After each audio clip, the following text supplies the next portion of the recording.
Hello, this is Matt on the Moon Lambo channel, and this is what I would call a positive development. There's an article from Daily Hodl titled, Ripple now has 50 billion, with a B, XRP in escrow, says fourth quarter sales will remain at steady pace. Now, for those of you in the know, you may perhaps recall that in December of 2017, that's when Ripple officially locked up all of their XRP in escrow, and the number then was 55 billion. So it's 55 separate escrow contracts, and that every single month one would come out, right? And so, well, maybe it was set initially for the first year. Actually, I don't recall off the top of my head. But regardless, the point is that there are 55 escrow contracts, and then they would release in successions. And then, of course, any XRP that came out of escrow that wasn't utilized or sold, it was put back into escrow. And now, after less than 2 years of this, 5 billion have been released. So I want to give you some of the details. I want to share with you some of my thoughts on this. And I want to share with you Ripple's release plan for XRP over the long haul. I've also got some tweets from XRP community members that I found fascinating, looking forward to sharing with you. And then I've got an unrelated piece, which I'm saving for the end, from AMB Crypto, which is titled, McAfee DEX, that's decentralized exchange, will overtake Binance, claims John McAfee. You gotta love John McAfee. I do like this guy. He is, whatever you think about him, positive or negative, I mean, he is entertaining to no end. But before we get rolling here, if you would please delicately tap that like button, and if you're a fan of Ripple and XRP, you done came to the right spot, son. Thank you very much for stopping by. Go ahead and subscribe to the Moon Lambo channel, and we can be best friends, perhaps. Let's go ahead and dive into this first piece here. Nearly 2 years after cryptographically placing 55 billion XRP in escrow, Ripple now has just over 50 billion left. Think about that. It went from 55 billion to just 50 billion, and the world's still a-turning. There is still a market value to XRP. The birds are chirping, the sun is shining, unless it's nighttime where you live, or it's cloudy or overcast, but now we're getting into the weeds here. The latest update on Ripple's website shows the company has 50 billion XRP locked up, to be exact. I didn't want to read it. 50 billion and 13 XRP. That's a ridiculous number. I want to round down. 50 billion and 13 XRP. That's a lot of zeros in between there. Anyway, so that's what's locked up, to be exact. Ripple first sent the original 55 billion into escrow in December of 2017 in an effort to ensure investors that it won't sell all of its holdings at once. Which, by the way, of course, it never was going to do anyway, but there was the FUD out there, there was this concern, and just to remove even the possibility of that occurring, Ripple removed its access from its own XRP by placing the XRP, this quantity of XRP, in escrow. Untouchable, cryptographically secure. They couldn't get it out of the escrow even if they wanted to, which they do not. Each month, the company releases 1 billion XRP, sells a fraction, and returns the rest back into escrow. In addition to the escrowed XRP, the San Francisco startup also holds an additional 6.7 billion XRP in its coffers. Since the inception of the XRP ledger back in January of 2013, about 43 billion XRP have been distributed to entities other than Ripple. In its third quarter XRP markets report, Ripple said it sold $50.12 million directly to institutions and $16.12 million on crypto exchanges. Those numbers represented a steep decline from the previous quarter when Ripple sold 160.87 million to institutions and 144.64 million to crypto exchanges. Now, of course, this being crypto media, I know that that's million because I know these numbers, but they did not include the word million. If we were to take it as written, Ripple sold $160.87 worth of XRP to institutions and $144.64 of XRP to crypto exchanges. There you go. There's the price suppression. Come on, crypto media. You're better than... No, you're not. I was about to say you're better. You're not better than this. Anyway, here's a quote. In Q3 2019, 3 billion XRP were again released out of escrow, 1 billion each month. 2.3 billion XRP were returned and subsequently put into new escrow contracts. The majority of the unused portion of the 700 million XRP not returned to escrow was being held in operating wallets at the end of the quarter. All figures are reported based on transactions executed during the quarter. And then the piece wraps up stating, Ripple says it plans to continue selling its holdings at a similar pace this quarter. Let's talk about Ripple unloading its XRP, because over the last several months or so, the FUDsters have been out there, mostly Bitcoin maximalists, some people from the XRP community who are genuinely concerned and that XRP is just being unloaded at substantially too high a quantity by Ripple. It is not true. That just factually is not the case. I can appreciate the concern, but that small percentage of the XRP community, I'm sorry, they are absolutely mistaken. It's a fraction of a percent of the actual volume what Ripple's been selling, and they reduced it even further after they got better metrics to track actual volume in the cryptocurrency asset class. And take a look at this. Some of you may have seen me share this. I've highlighted this once or twice on my channel, so probably most of you haven't seen me talk about it, and I'm willing to bet a ton of you still don't know this, but this is worth knowing. This is a blog from, they call it Ripple Insights, but under this section up here, it's they actually call it a blog, so this is a blog from Ripple from May 16th, 2017. And it's titled, Ripple deploys 55 billion XRP in escrow to ensure certainty of total XRP supply. And so that was a little more than half a year before it actually happened. But if you scroll down here, here's the fascinating part. XRP distribution curve. This is Ripple's XRP distribution plan spanning 30 years. Now, I want to ask you, at any point of this 30-year distribution plan, does it show Ripple all at once unloading 50 billion XRP onto the market? Does it show that? No. Did I answer too soon? Were you still thinking about it before I had your answer? No. The whole thing about this is they want to take a very measured approach to this. And that's why I keep showing you. They're being very transparent. They're showing the metrics they're using to actually track the volume within the cryptocurrency asset class, including, of course, most importantly, XRP, so that they can just make sure that in terms of the percent of volume that their transactions are, it's sufficiently small so that it will not in any meaningful way affect the market rate of XRP. Ripple has the greatest interest out of any human or any business entity on the planet in the long-term viability of XRP.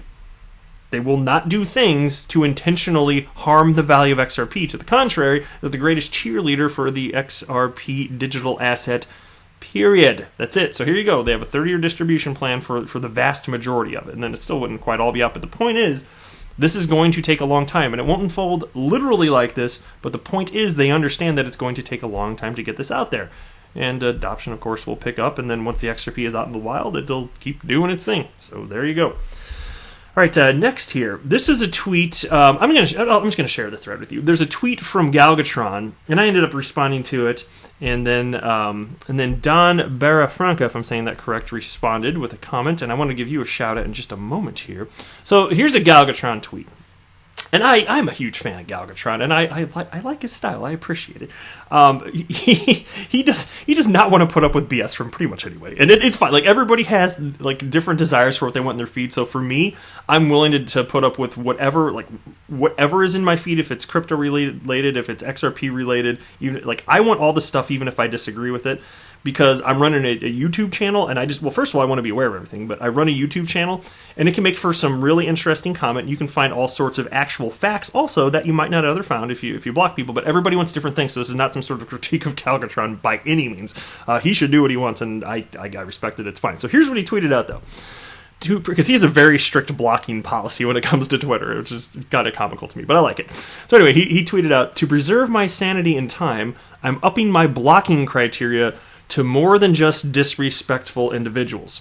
Going forward, relentless hopium junkies, sustainable radical XRP price buy wall advocates, and preachy smug nobody can know the future morons will be insta-blocked." So he is clearly irritated by certain people showing up in his feed. So that's fine. Everybody can treat their Twitter account how they want to. I've just decided I will, even if I'm irritated or don't like some of the stuff in there, I don't block anybody. I think I blocked one person ever because it was something so extremely vulgar that I was just like, I don't want to see anything from this human ever again. So I think it literally, in almost 2 years, I blocked, I believe, one person. Other than that, I'm just like, say what you will, I don't care. But again, everybody wants different stuff. So then somebody named Good Free Photos. All right, there you go. That's right. He writes, "If I did that, it would block off 95% of the YouTube XRP community." And Galgatron responded, I totally see that, which is why I watch very few tubers, as in YouTubers. And then Curtail Expectations wrote, who do you watch? And Galgatron responded, as I said, I don't watch YouTube much at all, but I'll occasionally catch Moon Lambo. Oh, that's your boy. Thank you very much, Galgatron. He'll also watch, he cited DM Logic, Good Free Photos, and Crypto Eddie. I am honored to be among that list. Galgatron is one of the people that went into the space. Like, I just learned a crazy amount from him. He has such technical knowledge of XRP, such a rational, logical understanding of the entire ecosystem. It's like beyond what almost anybody in the XRP community comprehends. It's amazing. Like it's to that level. And so I'm still always learning from him, and I always share the type of stuff that I learn from him and everybody else. I just want the knowledge to get out there. So anyway, I responded to Galgatron, happy to hear you stop by on occasion, and then I gave him the nice little winky face emoji and a thumbs up. That's pretty cool, right? And then Don Barafranca, sorry if I said your name wrong, but I might have gotten that right one. He wrote, I watch your channel too, and if you please, hit that sub button. He meant hit. And if you please hit that sub button, part always makes me laugh. Good channel, bro. I'm being very serious. I'm not being funny. No, I'm just kidding. Thank you very much. It's a kind comment. I appreciate you. And I just wanted to give you a shout out because that was nice of you to say. And thank you very much for watching. All right. Next, there's a tweet from XRP Twin on Twitter. Tagged me along with some other XRP YouTubers here. And wrote this. The more I think about it, the more I am convinced Swell is going to be around preferred exchanges. What do we need at the moment? Liquidity. How can we get it? Let's see. And so this is XRP Twin speculate. I think it's fair to speculate this, by the way. Like I'm totally fine with thinking, hey, what might Ripple talk about at their Swell conference in Singapore, which is November 7th and 8th. And so he's saying liquidity. Now, to me, that kind of makes sense because if I had to guess, and I mentioned this fairly recently, it's just a wild guess. There's no facts behind this, but I'm totally okay with this as long as we're not pretending like we know Ripple's going to say something when clearly we don't. As far as what's going to be announced, I'm kind of curious as to perhaps if they're going to be announcing corridors, new corridors for on-demand liquidity, formerly known as XRapid, which of course would utilize XRP. If so, it would be of substantial importance that there is indeed sufficient liquidity. We're talking about market makers, we're talking about exchanges being on board that interact with the on-demand liquidity software that Ripple has created, which utilizes XRP. So again, he's saying liquidity, and I'm saying, yeah, because if indeed they're talking about corridors, that's going to be a substantial piece of this. And we'll see if they do. I don't know. There's other people speculating all sorts of stuff about them announcing like banks holding XRP and this and that. And I don't know, maybe. But to me, that's, first of all, again, there's no evidence and it is just speculation. But I don't know. Like, that's not the way that this was really pitched to people in the first place, in banks and financial institutions, remittance companies. The whole point is you don't have to hold XRP. There are market makers that assume that risk. Because if you're a conservative entity like a bank, you just want the middleman to take care of that, and then you've got your KYC and your AML on both ends of the transaction, and you're good. So that's pretty much it. So I'm kind of skeptical of that. Not that banks wouldn't ever necessarily, for various reasons. I'd kind of be surprised if it happens now, but we'll see. We'll just see how it unfolds. You can tell me what you think below. All right, last piece in this video. Oh, John McAfee, I like you. McAfee, decentralized exchange will overtake Binance, claims John McAfee. When we come out in the first quarter of 2020, I promise you, we will surpass the experience that users have on Binance, and our exchange will be decentralized, distributed, and there's no fee for listing, said Bitcoin bull and eccentric cybersecurity expert John McAfee, while addressing his decentralized exchange dubbed McAfee DEX. Now that is extremely bullish, just to think that you're going to completely trump, the likes of Binance, which is just absolutely massive at this point. That would be if you can pull that off, super duper. McAfee detests cryptocurrency rules and regulations and has been quite vocal about the same on the latest edition of the Pirate Portal hosted by Andy Pickering. The cybersecurity mogul addressed the issues regarding his platform. See, and this is very this type of way of moving money around the world is kind of alarming to me, but we'll see. Anyway, to the host comment, which said that McAfee DEX does not appear to solve some of the issues in terms of user experience, liquidity, and volume, something that has plagued many DEX platforms. McAfee said that it will only be useful once the platform goes live and admitted that the exchange was beta and supported only Ethereum blockchain. Hence, most of the tokens on it are garbage, he said. Well, he's been forthright with that. and accurate. In a bid to provide a platform on which users are able to control their funds and trade cryptocurrency simultaneously, many decentralized exchanges have emerged on various blockchain networks, including Ethereum, over the past couple of years.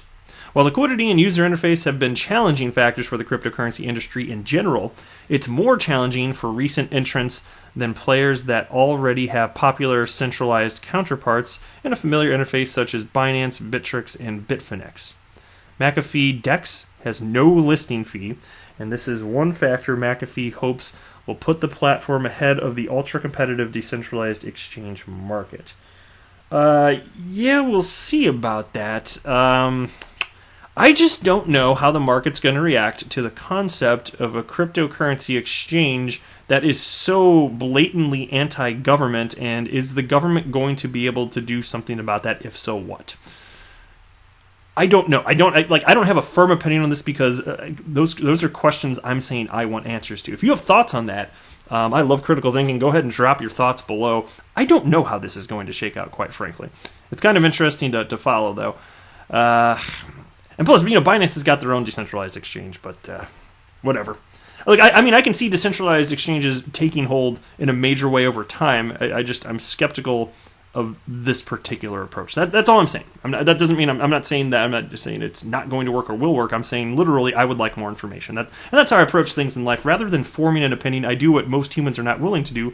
Most humans, on any topic, they'll learn little bits of information about something and then form an opinion. And they will continue to have an opinion, even as they continue to learn little bits, before they have what I would consider to be reasonably enough information to have a fair-minded opinion. So to me, I just would rather say, I don't know if I don't know, and then say, I would like more information before determining that. But that's, the opposite of most humans. Just sharing with you how Moon Lambo's brain was working on that type of thing.